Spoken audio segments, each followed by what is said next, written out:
নমস্কাৰ, মই বনাম আজি বইল মাংস। প্ৰথমে মাংসখিনি নিমখ নেমু টেঙা দি ধুনীয়াকৈ চাফা কৰি ধুই লৈছোঁ। দেখিছেনে, এয়া ঠাণ্ডা পানীৰে ধুনীয়াকৈ ধুই লৈছোঁ। মাংসখিনি মই অলপ বইল কৰি লৈহে বনাম দেই মাংস। চাওক, পানী প্ৰথমে বইল কৰি ল'লোঁ। তাত দিলোঁ মই আদা নহৰু, নহৰু দিছোঁ, আদা দিছোঁ আৰু এয়া চাওক পিঁয়াজ দিছোঁ। বইল মাংস শৰীৰৰ কাৰণে বহুতেই ভাল, নহয়নে? ইয়াক বুঢ়া ডেকা বেমাৰী সৰু ল'ৰা ছোৱালী চবেই খাব পাৰে। চাওক, জালুকৰ গুড়া দিলোঁ আৰু লগতে মই ইয়াত কেঁচা জলকীয়া দিছোঁ। কেঁচা জলকীয়া মই কম দিছোঁ দেই। চাওক, নেমু টেঙা পাত দিলোঁ। তাৰপিছত দিছোঁ এয়া মান ধনিয়া আৰু মোৰ ঘৰৰে লাই শাক আছিলে, সেইখিনিও মই দি দিছোঁ আৰু গাজৰ দিছোঁ। দেখিছেনে, এইটো স্বাস্থ্যৰ কাৰণে বহুতেই ভাল আৰু খাবও ভাল, টেষ্ট আহে।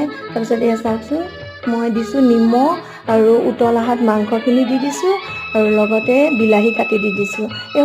হৈ গ'ল ৰেডি। নেক্সট ভিডিঅ'ত লগ পাম।